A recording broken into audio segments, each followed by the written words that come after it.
Hey, this is my face on no sleep because of a new dog in the house with major separation anxiety. No crate training. It's been a rough night, hasn't it, Bubby? Yeah, we've had no sleep. For those of you who have gone through this with a dog with major issues, it is one of my least favorite things to deal with.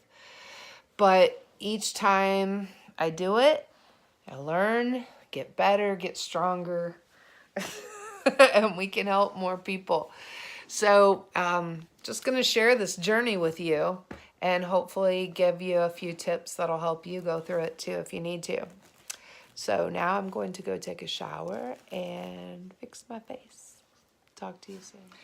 Okay, so here we are in a much better mood today. This is Gunner. He is an 8-month-old Dutch Shepherd puppy that I was extremely excited about.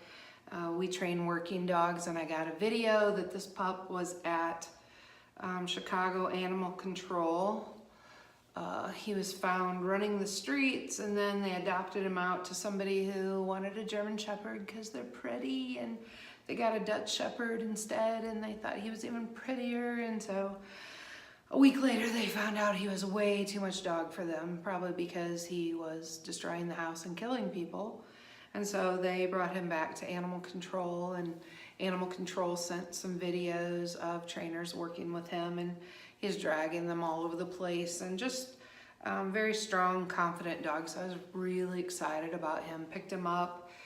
He was a little aggressive, and of course yanked and pulled and had no manners, no training. But I liked what I saw, and so I was excited. We took him straight to a park and just started right away working with him, and he came around very quickly as far as obedience. But we got home, and that's where it kind of all fell apart.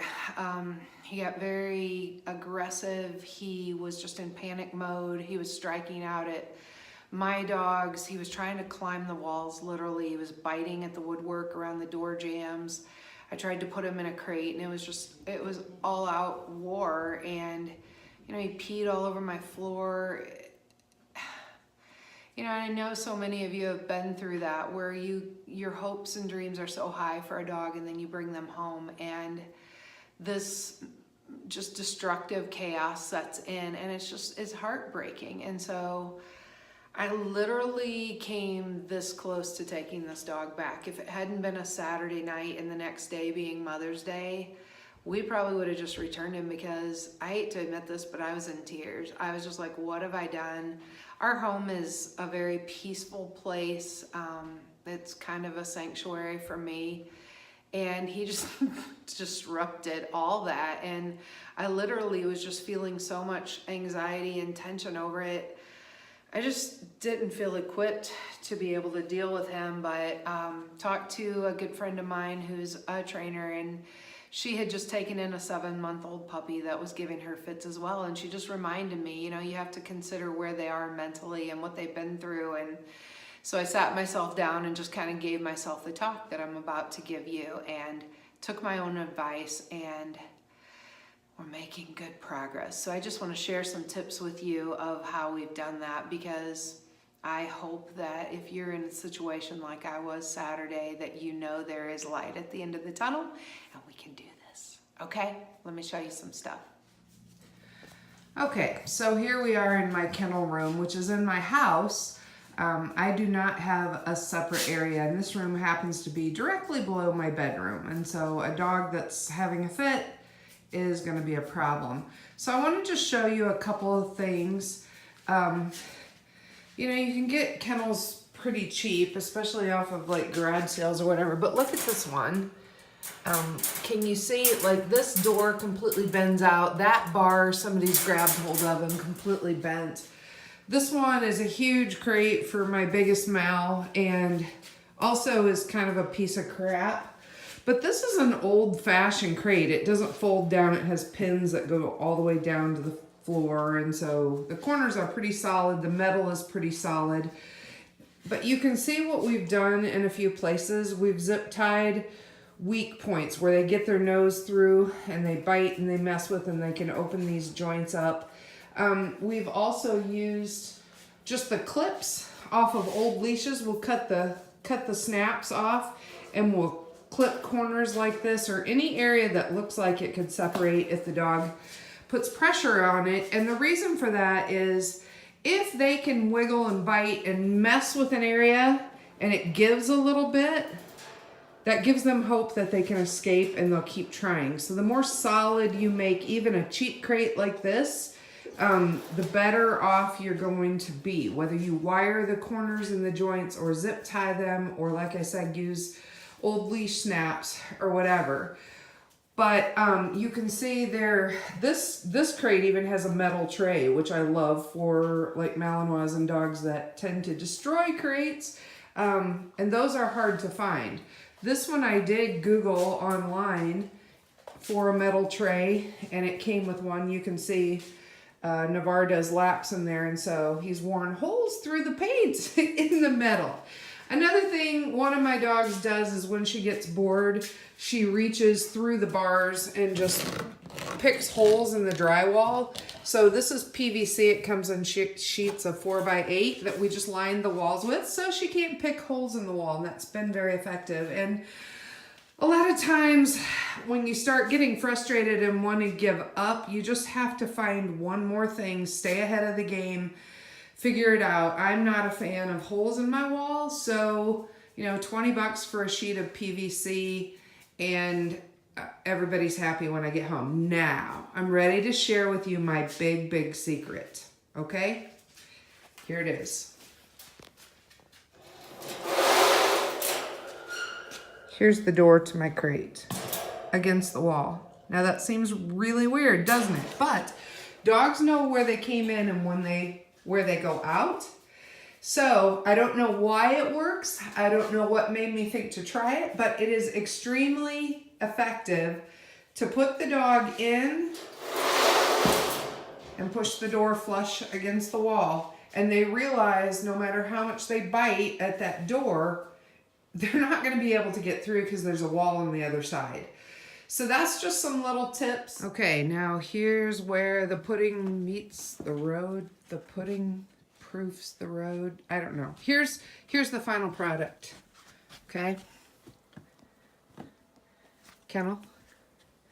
Good boy, Gunner. Good boy. So this was my compromise. Gunner was throwing a freaking fit in the basement, barking and trying to destroy the crate. And when I watched what was going on, I noticed it wasn't so much about the crate. For him, it was true separation anxiety. He just didn't want to be away from me, and the crate was just in the way. And so he was going after the crate.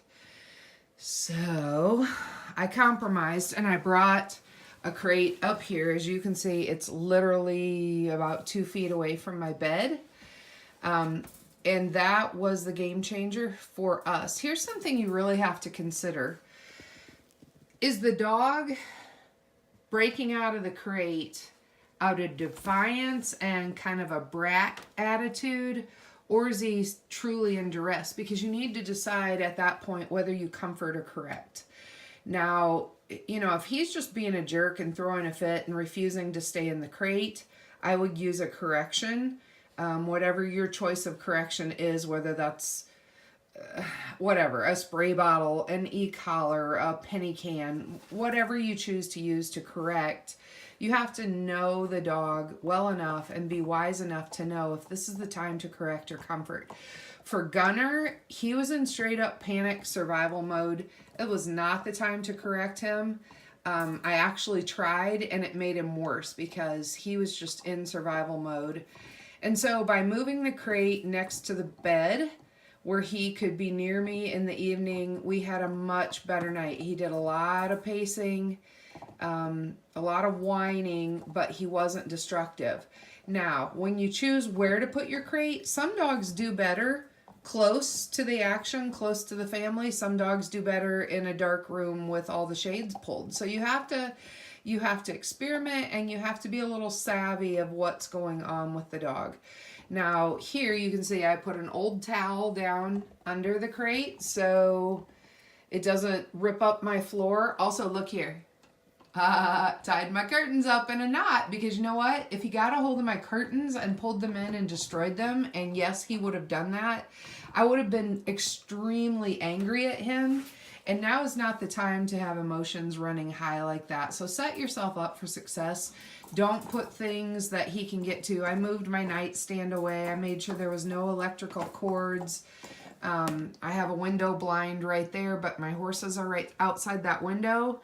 And so I pulled the blind so he can't see the horses. You know what I mean? Think from a dog's perspective. What is going to stimulate him into worse behavior than you're already getting?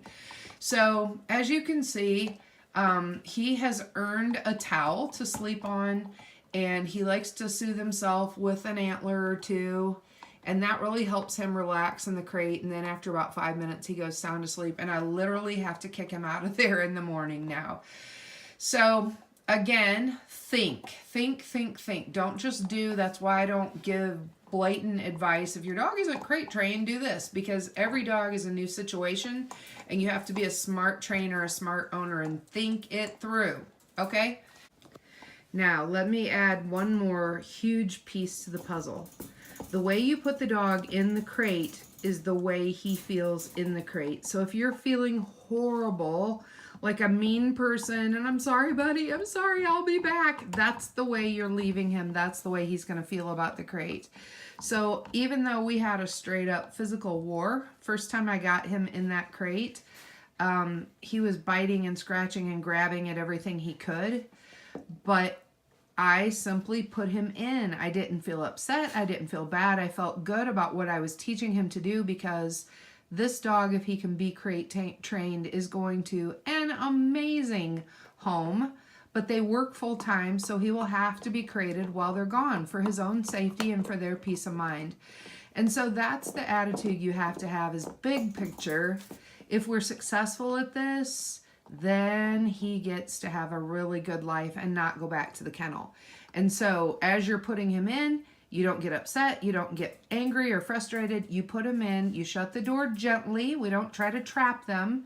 We put them in there gently, and we gradually increase time that he's in there.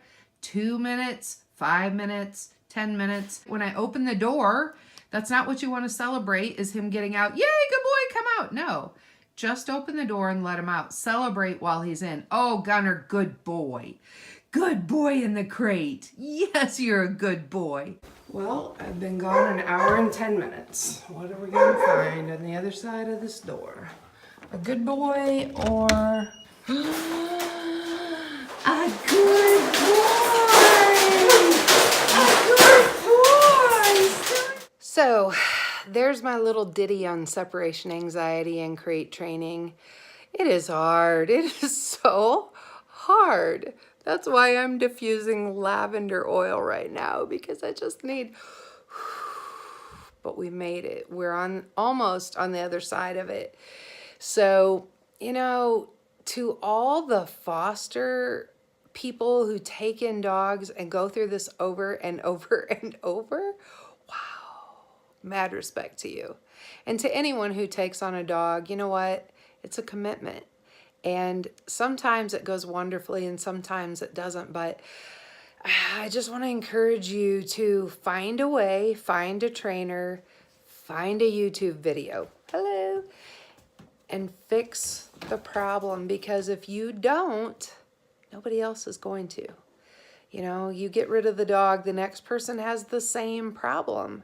And if they don't fix it, it's just an endless cycle. So hopefully this gives you some encouragement and some hope if you're going through. Keep hope alive. All right.